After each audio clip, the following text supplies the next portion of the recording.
tentang talfiq. Talfiq yakni satu orang dia masuk mazhab tu, dia ikut mazhab ni, dia tak statik dengan satu mazhab.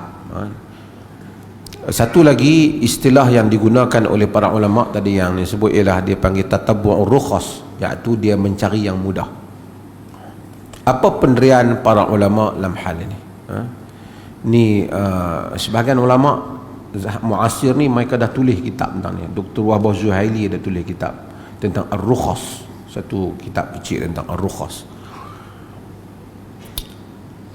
Pertama, kita kena tahu yang disuruh oleh agama kepada kita ialah mengikuti dalil. Itu agama suruh kepada kita, iaitu mengikut dalil Quran, Sunnah, dan juga apa yang terhasil daripada Quran dan Sunnah, termasuklah ijma', qiyas. Itu terhasil daripada Quran dan Sunnah. Asasnya ialah Quran dan Sunnah. Qiyas, dia nak qiyas apa? Dia nak qiyas benda yang dah ada dalam kitab dan Sunnah. Ijma' yang disepakat, ulama-ulama nak sepakat. Ijma' macam mana yang saya sebut, sebahagian orang dia tak tahu. Dia ingat ijma' itu merupakan pendapat ulama. Dia bukan pendapat ulama. Ia adalah kesepakatan ittifaqu jami'il mujtahidin, kesepakatan semua mujtahid fi asrin minal usur, pada sesuatu zaman ba'da wafatin Nabi sallallahu alaihi wasallam, sampai wafatnya Nabi. Tapi of course lah ittifaq di dalam hukum syarak. Kalau nak ittifaq ulama daripada zaman dulu sampai sekarang, tak boleh berlaku ittifaq lah. Macam mana kita nak tahu dunia tak habis lagi? Pada sesuatu zaman tu dia kata, pada suatu zaman. Kalau tidak, tak boleh wujudnya ijma'. Dan ijma' tu bukan mudah. Memang ada benda macam ijma' wajib sembahyang 5 waktu, tu ijma'. Yang lain daripada itu banyak yang didakwa ijma', kadang-kadang bukan ijma'. Sehingga Imam Ahmad sebut, man idda'a bil ijma'i faqad kadzab. Siapa yang mendakwa dengan ijma' maka dia dusta. Maksudnya bukan dia menafikan mungkin berlakunya ijma', tapi maksudnya sukar untuk berlaku ijma', melainkan perkara-perkara yang nyata.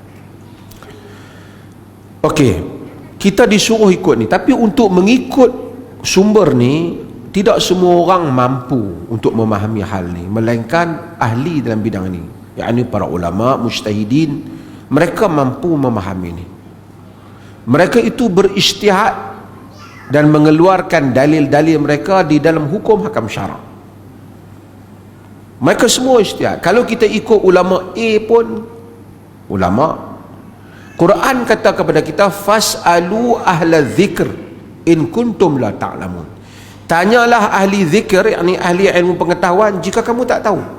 Dia tak kata nak tanyalah ahli pengetahuan mazhab A, tanyalah pengetahuan mazhab B. Dia tak kata, dia kata ahli pengetahuan. Kamu tanya yang mana pun, kita andaikan di hadapan kita ni ada semua imam ni, kita tanya imam ni pun betul, kita tanya imam ni pun betul. Dia tak boleh kata hang tanya imam tu masuk syurga, hang tanya imam tu masuk neraka.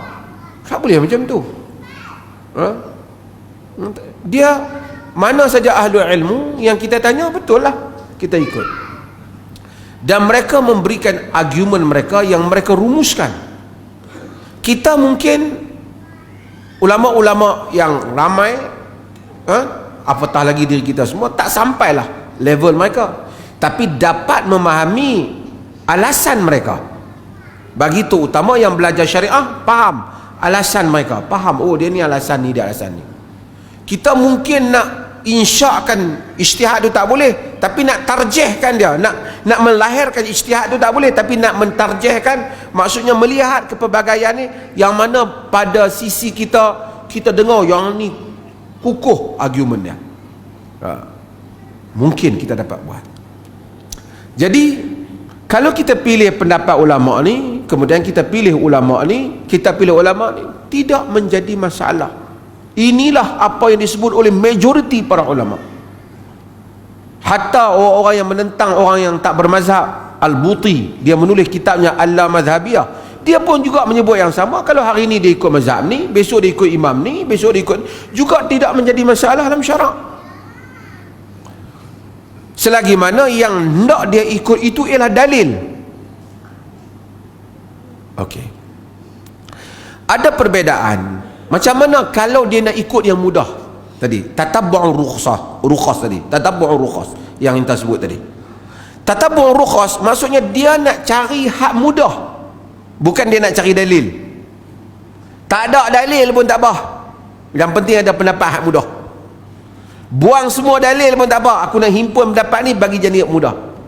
Yang ini yang dilarang oleh para ulama kerana dia mengenepikan dalil.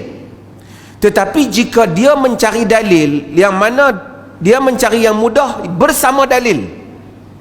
Yang mudah tu ada dalil. Semua ada dalil, tapi kawan ni punya cara faham dalil lebih mudah pada kawan ni. Tidak ada masalah.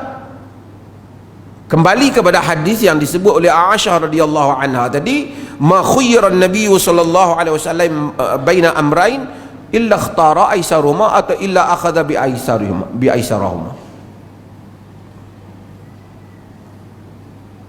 Nabi tak diberi pilih antara dua perkara, melainkan baginda pilih yang mudah.